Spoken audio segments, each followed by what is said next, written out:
All right, we're here at Smuggler's Notch with four-time PDGA World Champion Paul McBeth. Paul, thanks for taking some time to talk. We're, practice day here out at Smugs. How's the prep for the event been going so far? Really smooth. I mean, the weather's held off. It looked pretty ugly, before we got here, before most of the players got here, but it's cleared up nicely. I mean, today was supposed to be rain, but it looks like it's going to be about 70 to 80 degrees outside. So. It's been a couple years since your last world title. What's changed for you this year? What makes you feel like this year is maybe different than the last two, to where you can take this one down and get number 5? Yeah, the biggest change is I'm a lot more comfortable with my game all around, and then just being here, being at Worlds. Like, I came in and it's just calm. Like, everything's just calm. Not stressing out about it. Not worried about how am I going to play. I feel really confident in my game. The last few months, I feel like everything's been coming together at the right time. And this is the biggest tournament of the year, and I'm just treating it like any other week. You talk about calm coming in. Like, the last couple years, were you putting more pressure on yourself trying to get that 5th ring, or maybe last year trying to get back to winning a title? Like, do you put that pressure on yourself to where it does impact you ultimately?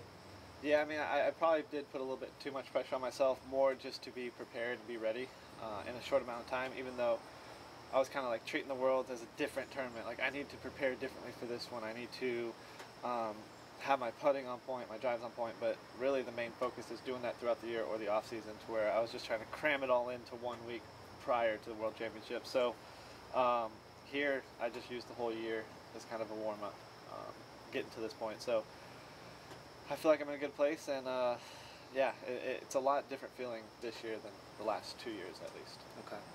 What's last year here at Smugs, you DNF'd. It's the only time in your career you've done that. Has any of that eaten at you over the last year? I mean, you walk off the course here last September, and now we're back here a whole year later. Is that something that's built up for you, or were you able to just close that one off and let it go? Yeah, I mean, that one's, like you said, is closed off. I haven't really thought about it. I only really remember 2 years ago, because that was the only time I played a full tournament here. And I played pretty well there for the first time being there, not really knowing the courses, and having, I think it was like a short week to prepare because it started on Wednesday. So a lot more comfortable this year. I mean, that's probably the word I'm using the most, is comfort. Yeah, it's a lot different feeling this year because I don't remember last year at all. I remember being here. I don't remember what I shot at the courses, but I just remember being here, and that's really it.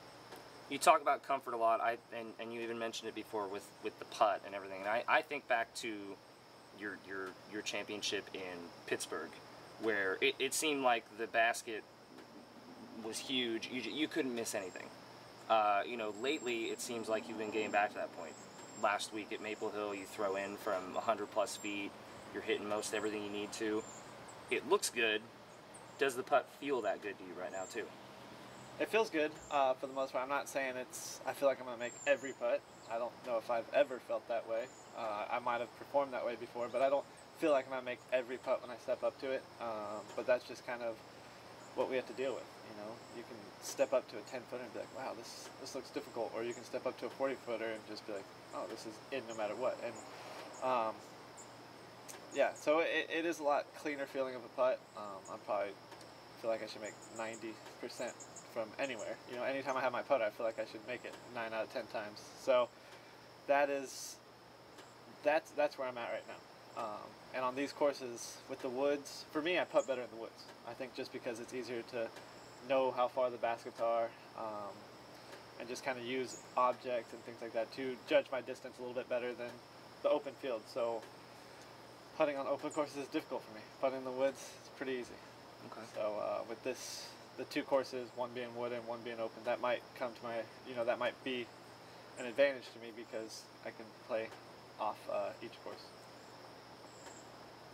Last couple years, obviously, it's come down to you and Ricky. We've seen a ton of tournaments come down to you and Ricky.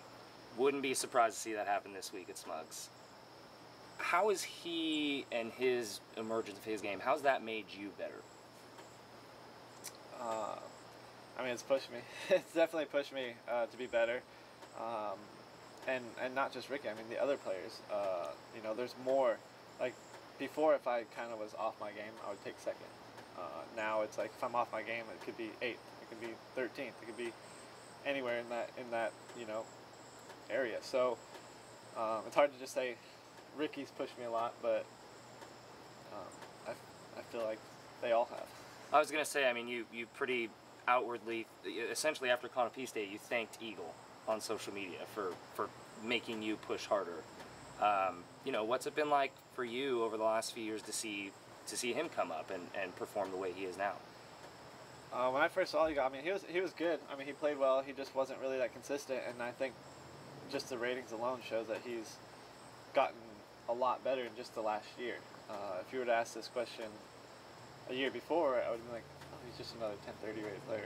You know, he might come up this week or this one time this month, and right. then maybe another month from now. But now he's there every week. So, yeah, if you asked me last year, it'd be a lot different answer than now. But it's good to see him up there every tournament.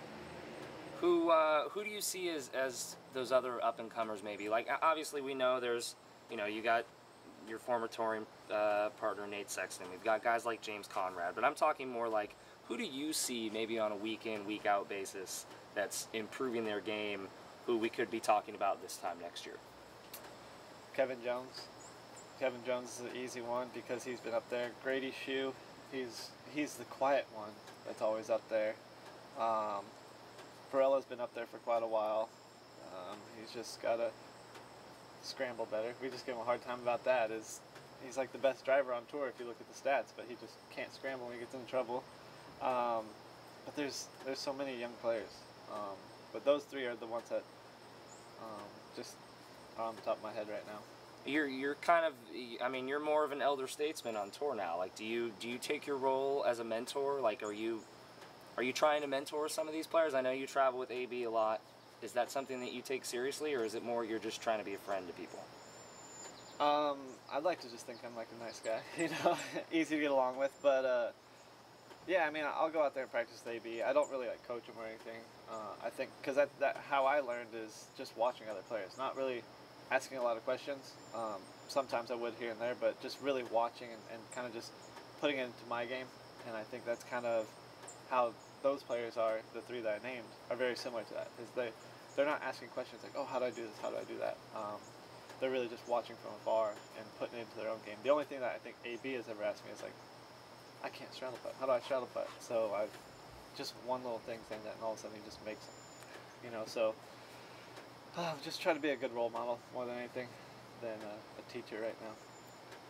I was reading the other day, I know you somewhat follow football and the NFL and everything. I read the other day that the Philadelphia Eagles already took down their Super Bowl banner in their locker room. They were worried about complacency becoming an issue. My question for you in that vein, has complacency ever been an issue for you over the last couple years where, you know, you got 4 world titles, you've got a solid contract with Innova and everything. Has that ever creeped in, even just a little bit, to where you think, all right, maybe I'll be okay if I don't win this world title? A little bit. More so when I'm not winning. It's like, oh, it's okay, I've done this. You know, so, and more so when I'm not playing.